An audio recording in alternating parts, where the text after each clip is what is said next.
The primary election season has officially begun for a lot of states, and we're already seeing a lot of historic races play out. But I think most eyes in the 2A world were on Brandon Herrera challenging incumbent Tony Gonzalez for the Republican nomination of Texas Congressional Seat 23. Tony, to put it mildly, was a crooked individual who cheated on his wife, with the lady he cheated on self-immolating, literally, was one of the key voters for the bipartisan gun grab bill, and weak on every position that he personally ran on. I know this term is thrown around a lot, but he was a true rhino, Republican in name only. He was just in it for the congressional pension and super PAC dollars. So it's not shocking at all that Brandon put up another decent fight on March 3rd and forced this Tony guy into a runoff later in May. However, over the next couple of days, Tony's skeletons caught up with them, and for one reason or another, most Republican leaders either withdrew their endorsement of Tony or asked him to step aside. And on March 5th, 2026, Tony did just that and announced he is dropping out of the race, which means Brandon Herrera, the AK guy,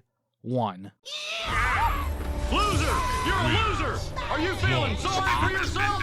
Well, you should be, because you are terrorist! You make me sick, you big... Wait, everyone hold your horses. I think for a hot minute, people forgot this was just the primary race, not the actual election for the seat, which he has to win this November against a self-admitted gun grabber. So that raises the question, what are the chances that Brandon wins this congressional seat in November? Well, if you take a look at the last couple election cycles, Congressional District 23 is currently a safe Republican area, so Brandon does have a little bit of an edge, but we all know nothing is set in stone, and voters are kinda stupid sometimes. I mean, look at how many people voted for Tony a couple days ago. It hasn't even been a week since Brandon Herrera was crowned as the Republican nominee, and the opposition's propaganda machine has been in full force to discredit Herrera. And despite how shockingly slanderous a lot of the slop is, it's frankly hilarious on how low they're going. So that's what Wubba Bubba's got in store for you chuds today. Just showing you the crazy shit being flown at Herrera. So let's just slip and slide right into these shit takes. Let's begin with the main talking point against Herrera, that he's a Nazi. The evidence? Cherry-picked clips from his videos on historic weapons. GOP nominee in Texas District 23, Brandon Herrera, calls his gun the original ghetto blaster. Today we are out here on the range with an iconic historic submachine gun. A gun that, as the kids say, is a whole-ass vibe. This, if you can't tell, is the MP40, the original ghetto blaster. If the MG42 was Hitler's buzzsaw, the MP40 was Hitler's street sweeper. This is literally his job. He's an entertainer with his main goal to inform, educate, entertain, shoot guns, and make his audience belly laugh. I swear there's this weird thing I've seen over and over that you're not allowed to be edgy or funny if you're not a stand-up comedian on Netflix. Doesn't take a rocket scientist to realize that Brandon's content spreads no hate whatsoever. And if you honestly think that's the truth, well, you're either a lying sack of shit or you haven't actually seen actual hate in your lifetime. Oh, but no, he goose-stepped. Again, this isn't real, this is a LARP. In a way, he's making fun of how goofy some of the Nazi shit is. This isn't flattering whatsoever, that's the joke. By the same logic, when he LARPed as Fidel Castro for a bit, does that mean he celebrates Cubans being oppressed? No. In short, go espouse this logic at Civil War reenactments and get rightfully told to fuck off. But no, Wubba Bubba, you don't get it. He shot a bunch of White Claws that are supposed to be the Jews while spoofing Inglorious Bastards. Herrera, are you hiding any White Claws underneath the floorboard? No, actually, yes. That was rather easy. Gestapo right there! Waiter, I specifically asked for a nothing sauce on my nothing burger. Another clip played out of context to prove Brandon's evil incarnate is that he owns an original copy of My Struggle. We actually want to be fair and balanced, so we brought both. I no shit have a he picture has some great somewhere. points, as you were saying. Yeah, so he's got some great points. That's my copy at my house you got- next to a okay. bunch of the German stick grenades. I got the 1939 edition printed in English just because I thought it was wild that you couldn't buy it on Amazon, but you can buy the Communist Manifesto in Das Kapital. This is just more lying by omission. If you play the rest of the clip, he literally starts shitting on the author's schizoid rants.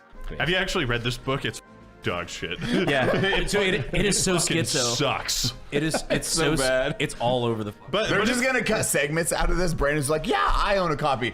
Oh, great reading. No, yeah. They just segment this, and you're like, well, here's our career. No, yeah. Cut it up for the intro so it makes me look like a fucking unhinged Nazi, right? And we all just agree. Yeah. Also, it doesn't take a toddler to realize that this book, despite it being written by a very monstrous man, is historically relevant to read as you really see what was in this guy's mind and his reasonings for what led up to World War II. And are we also forgetting that collecting World War II memorabilia is a thing? I had a great uncle in the war bring back German armbands. Does that mean he switched sides mid-fight? Of course not. In short, it's very obvious that Brandon isn't very fond of the Third Reich. If some moron needs further proof, all you have to do is point to Brandon's video about recreating Hitler's death and let the video do the talking. Speaking of recreating historical events, that's the next controversy I want to cover around Brandon. Some of my favorite videos from Brandon are him going over political assassinations from history.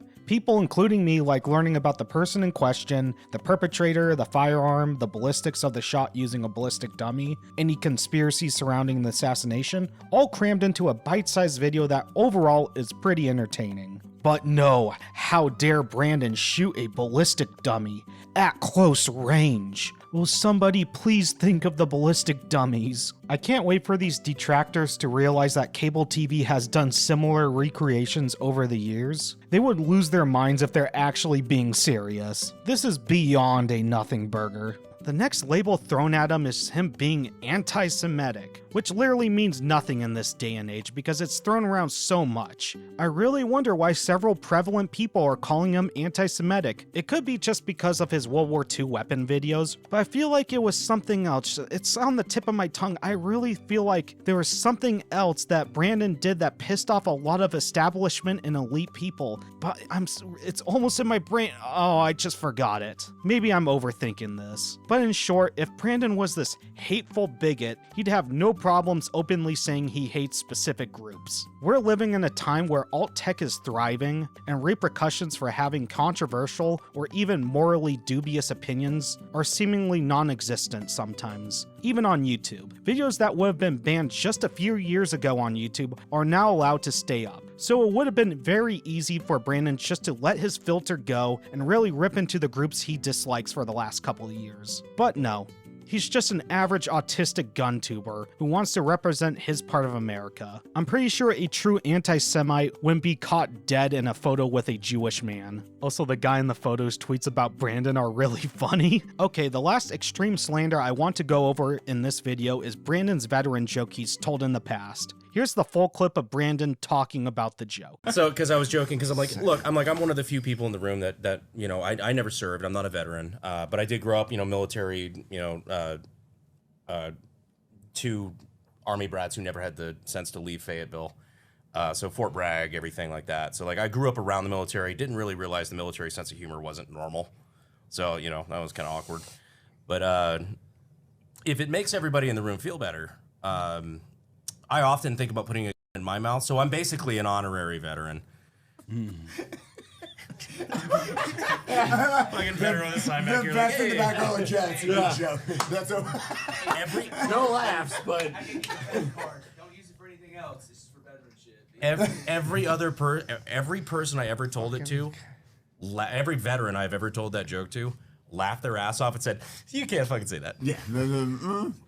Also, get this man an Applebee's discount.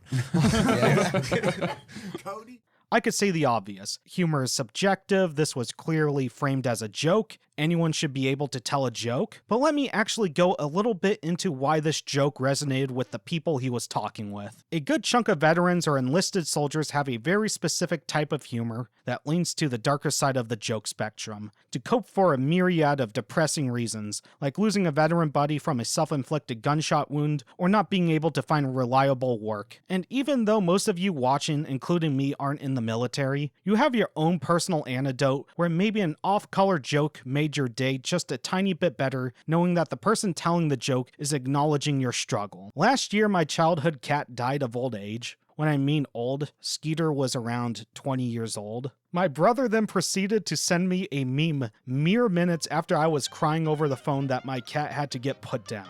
Here's the meme censored for obvious reasons. I'm telling you, I laughed so hard that the rest of the day wasn't so bad because my sibling sent me this shitty meme. From an outsider looking in, this is the most deplorable thing to send to a guy who just lost a beloved pet, but to me, it was absolutely hilarious. So it's really easy for a lot of people to know why this joke landed for the people he told it to. It's supposed to be effed up a little bit, but it's him also acknowledging the struggles of veterans in the current age. Okay, before I move on to my final thoughts, I got one more controversy around Brandon, and it's honestly the fakest one of them all. Get this, guys. Brandon and his friends said Baron Trump, yes, the Baron Trump, looked like Slender Man. I've never seen him smile. He's also like 9 foot tall, too. He is, yeah. He's a large ventriloquist like dummy. Yeah, he's like a large puppet. He's the one that looks like Jesus. a bully, right? Huh? He looks like a bully. Oh, yeah. I don't know what he looks like. He looks like Slender Man. Have you seen him? Walks around, walking through the void. Cryptid. He really is. Started cryptid about yeah, the fucking Baron Trump. Literally, he's all legs. So I wish I had his life, dude. This is really scraping the bottom of the barrel. How dare people make very silly jokes at the expense of politicians? Saying Baron is built like Slender Man is just objectively silly and very non-offensive. If you couldn't already tell, this account is run by a Democrat PAC, and they don't care about Baron's feelings whatsoever. This is just a demoralizing tactic to make sure people don't show up on election night for Brandon. Even then, I don't think a single diehard MAGA loyalist would be swayed by such silliness. They'd be scratching the one dandruff on their head asking, who the hell is Slender Man? Okay, my final thoughts before I wrap up this video. I would like to acknowledge that this video is absolutely worthless to show to people who already think Brandon is a detestable human being. You could show them any rebuttal, and they will fall back on labeling because they still think calling people a Nazi or anti-Semitic means that they're the good guys, they're on the right side of history, and that whoever they stick these labels to should just cower in fear of being called something they're not. Only problem is that this isn't 2016. These labels are thrown around so much they mean fucking nothing in the current age, and a lot of people are starting to realize that they don't give two shits what some redditor or senator from a lipshit hellhole thinks of them. But I called you a Nazi. This gives you power over me? What I'm trying to get at is fuck redditors, fuck gun grabbers, let's go Brandon. Thank you guys for tuning in, and until next time, this is Wubba Bubba signing off again.